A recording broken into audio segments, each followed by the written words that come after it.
Hello chimpanzee volunteers. Welcome to another tutorial to help you participate in the Zooniverse Chimpanzee project. This video is part of a series of videos to teach you how to use the tools and resources available during chimp matching.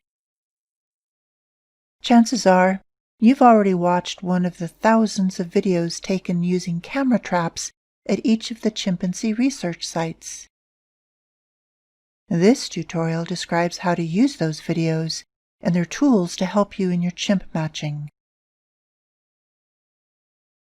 The whole premise of Chimpanzee's chimp matching platform is based on these videos.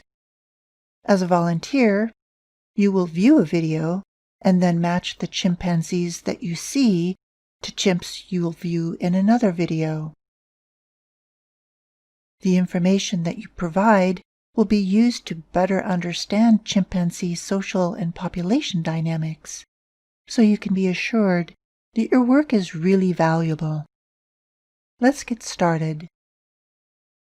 Before videos from a research site are uploaded to Chimpanzee, they're broken into 15-second pieces, and each piece is assigned a subject number. Then, each 15-second subject is broken into still images called stills, representing each 1 second in the video.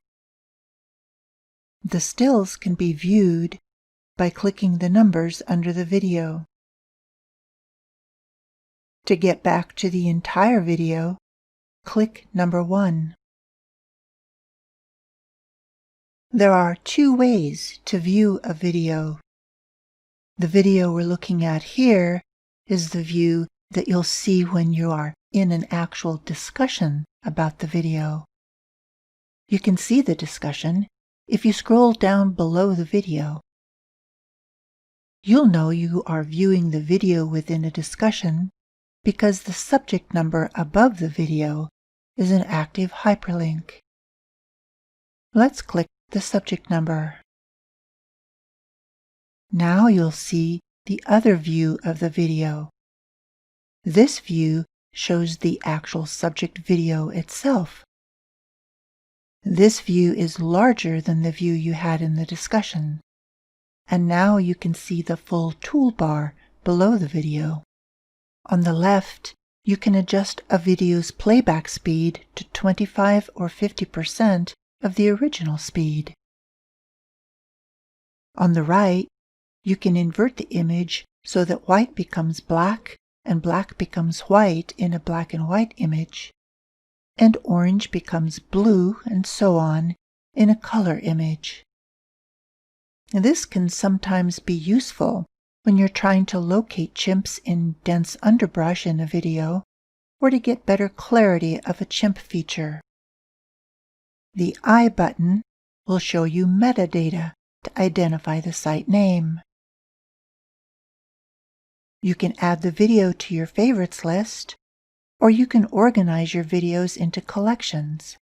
For example, you might define a collection that contains chimps with vocalizations, or adorable infants. Your collections and favorites are available on your chimpanzee profile for other volunteers to see and hopefully take advantage of, but you can also make them private. There's also a toolbar at the bottom of the video itself.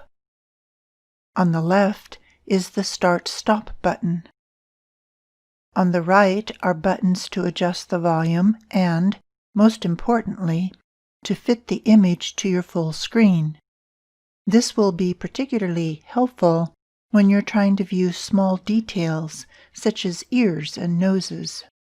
Make sure that you select the speed you want the video to play at before you view it full screen, because you'll not have the option to change the speed in the full screen view. Now that you know how to use a video's toolbars, how do you use the video itself?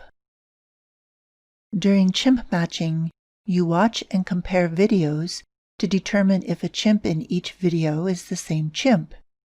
or if not, how the two chimps differ. You can also propose matches between the chimps in the two videos yourself. Discussion about the chimps in the videos is carried out in the talk area of the site. If you have a look at the video tutorials resource list, you can find links to more video tutorials on using talk discussions, spreadsheets, posters, and lists to help you match chimps.